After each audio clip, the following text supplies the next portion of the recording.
Before they buy a single plane ticket, an American couple can spend $2,000 just proving they're healthy, solvent, and not criminals.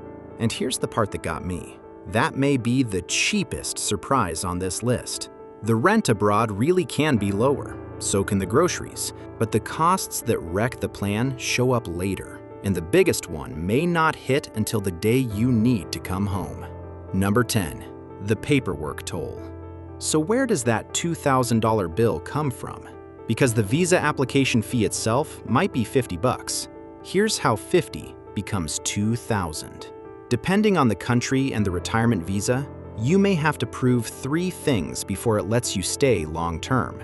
You're not a criminal, you're not broke, and you're not sick in a way that will cost them money. Sounds simple. It isn't. Your local police background check? Useless. Many retirement visas require an FBI background check, fingerprints and all. Then the documents the consulate asks for may need an official stamp called an apostille, which means mailing your paperwork to a Secretary of State's office and waiting. Then, many of those documents may need certified translations, and they charge by the page. Add it up, and it runs $500 to $1,000 per person. Per person. That's the $2,000 before a single box is packed. And here's my take on this one. The money isn't even the worst part.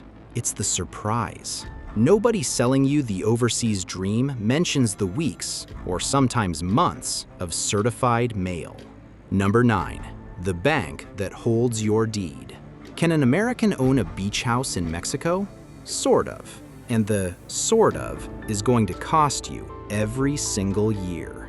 Mexico's constitution, written in 1917, says foreigners can't directly own residential land within about 30 miles of the coast or 60 miles of a border. That's not a suggestion. That's the founding document of the country. So an entire industry grew up around the workaround. It's called a fideicomiso. A Mexican bank holds the title to your house in a trust, and you hold the rights to the house through the bank. Setting one up runs $1,000 to $2,000. Then the bank charges you $500 to $1,000 a year, every year, forever, for the privilege of holding your own deed. You're paying rent on ownership. There's an honest way around it, and I'll give it to you straight. Buy inland. Places like San Miguel de Allende sit outside the restricted zone, and regular direct ownership is allowed there. The beach costs extra in ways the listing never shows. Number 8. You can't actually leave. The pitch is a clean break. Sell everything, close it all out, live free. The reality is that big pieces of your American financial life still want an American address. Banks and credit card companies get twitchy about foreign addresses. Some restrict services. Some won't send a replacement card overseas. Your banks, brokerages, credit card companies, and fraud departments may still expect a reliable U.S. mailing address, and some won't accept a basic P.O. box. So expats, rent one. Virtual mailbox services scan your mail and give you a real street address, and they run about $360 to $600 a year. Fine. Annoying, but fine. Here's the part that can actually hurt. If that address sits in a state like California, New York, or Virginia, states that fight hard to keep taxing people, the state can argue you never really left and come after your worldwide income.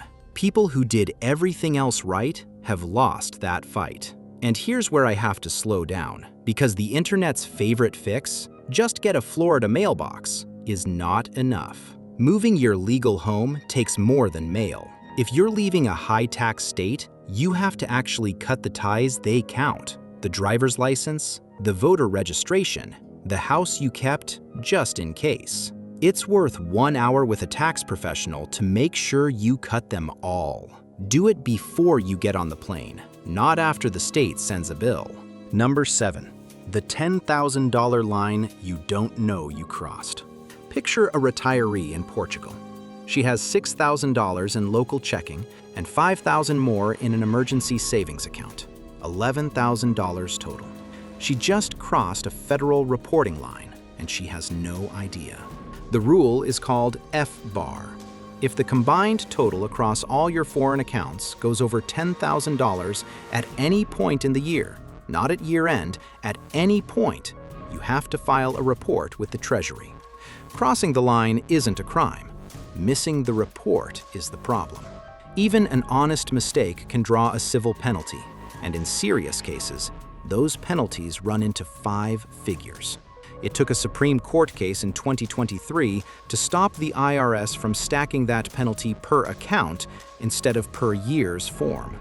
A man named Alexandru Bittner fought that one all the way up, and thank goodness he did. So what do many retirees do? They hire help.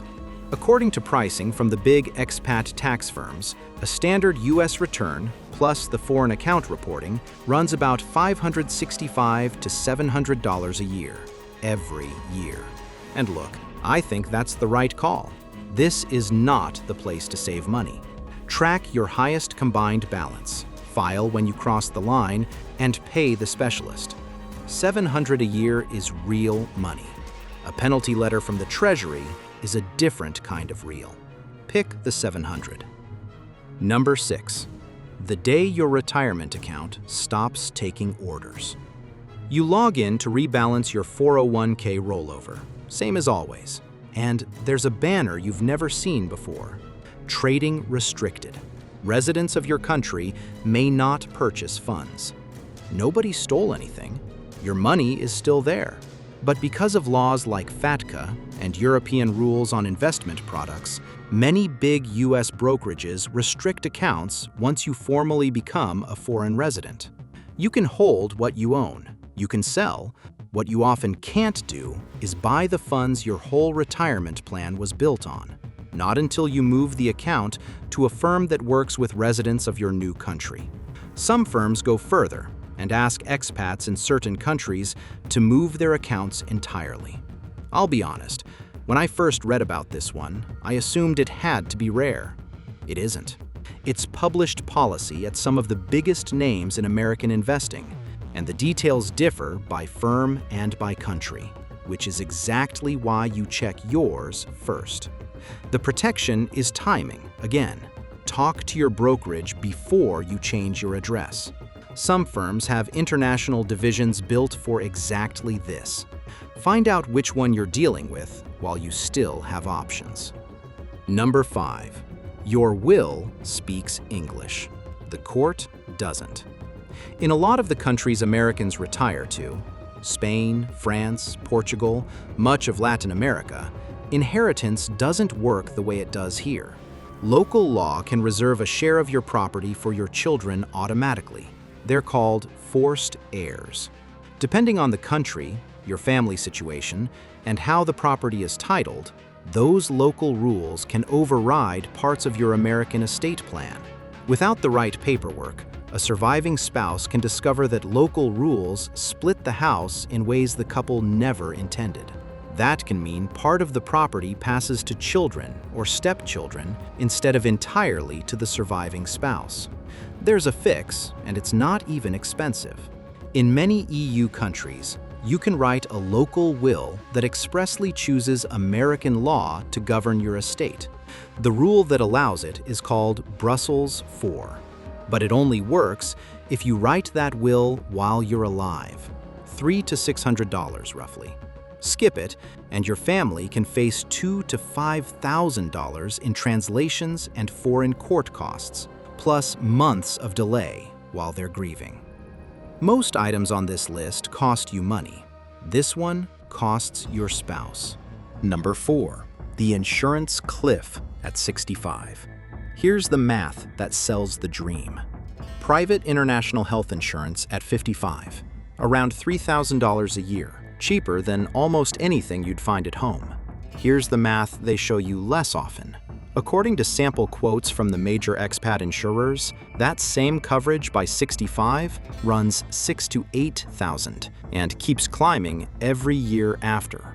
Read that timing again. The premium doubles or triples at the exact moment your income stops growing and goes fixed. And I want to be fair here because it matters.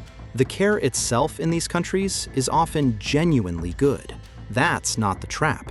The trap is that you priced the plan at 55 and the budget at 70 runs on 55's numbers. Two ways to get ahead of it. Buy a policy early with guaranteed lifetime renewability written in, or pick a country that lets residents buy into the public system. Costa Rica's national plan is the famous example. What you can't do is nothing. Number 3, $50,000 upfront in cash. If something goes badly wrong, a stroke, a bad heart attack, the plan in most people's heads is simple: fly home. Here's what I didn't know until I dug into this one. A commercial airline will not board a patient who isn't stable.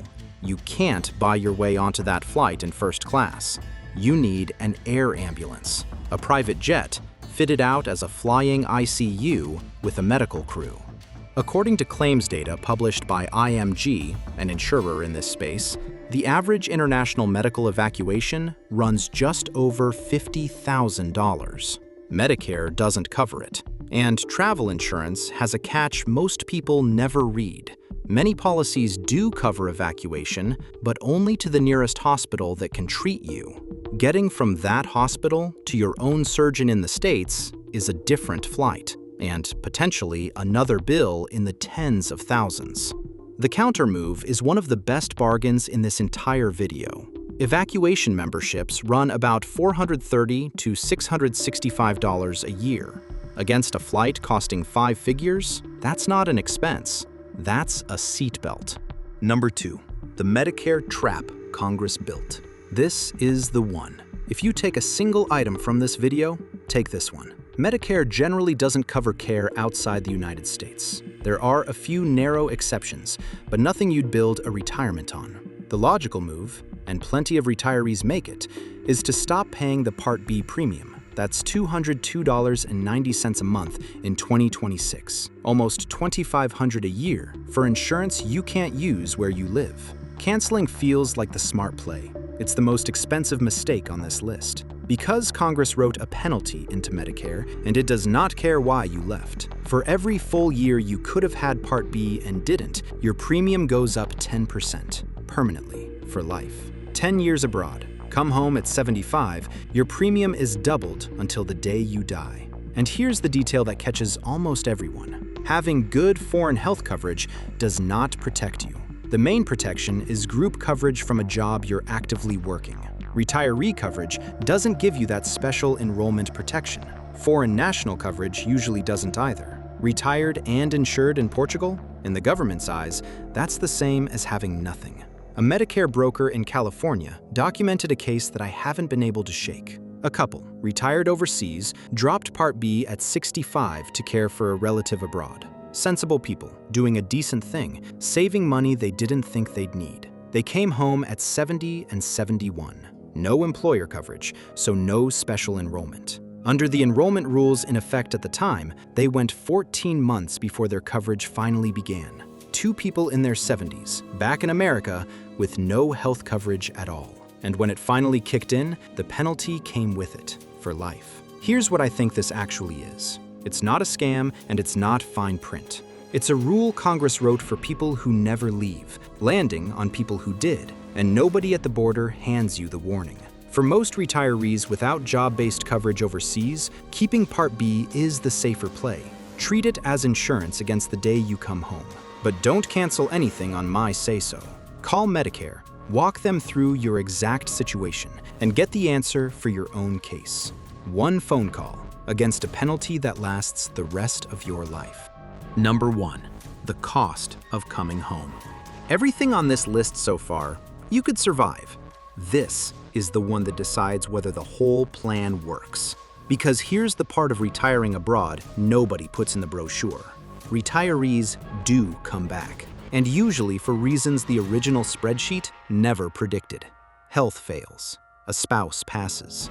The grandkids get older, and the video calls stop being enough. And the country they come back to has been repricing itself the entire time they were gone. Start with the small stuff. Shipping a household back across the ocean, according to estimates from the moving cost sites, $6,000 to $12,000 for a 2 to 3 bedroom home. Then, housing. If you sold your American house to fund the move, you sold at one price and you're buying back at another. Plenty of returning retirees discover they can't buy back in at all. First, last, and deposit on a rental in a market that ran away from them years ago. One American living in the country of Georgia told the New York Times this spring that after years of cheap living abroad, buying back into American housing and healthcare felt financially out of reach on her income. And all of that lands on a fixed income. The 2026 Social Security trustees say that if Congress does nothing, the system could cover only about 83% of scheduled benefits by 2034. Congress may act before then. It has stepped in before. But if you're planning a return in the 2030s, you have to leave room for that possibility. So is the answer, don't go? No, and I mean that. For a lot of people, this works. The savings are real. The healthcare is good. The life is better. The people it breaks are the ones who burned the boats. There's a retiree named Alan I came across in the research. Kept his house in Seattle, rents it out, lives most of the year on the Pacific coast of Mexico. The rent covers his foothold. The foothold protects his future. And if he ever needs to come home, home still exists. That's the model. Leave if the math says leave. Just leave a door open behind you. So before you go, or before someone you love goes, 2 things that hold up. First, make the Medicare Part B decision on purpose, not by accident. Call Medicare, ask about your exact situation, and decide with the penalty math in front of you. Second, don't make the move permanent before it's earned it. If you can swing it, keep the house the first year and rent it out. If you can't, keep a return fund. Enough set aside that coming home stays a choice instead of a crisis. Either way, give the dream 12 months to prove itself. Have you thought about retiring abroad? Or do you know somebody who went? And what happened when they came back? Drop it in the comments below. I read every single one. And the stories from people who've actually lived this are better than anything I can find in the research. And if this video saved you from even one of these surprises, make sure you're subscribed. It's free. You'll get the next one when it drops. This is Econo Nova. Keep an eye on the price of milk.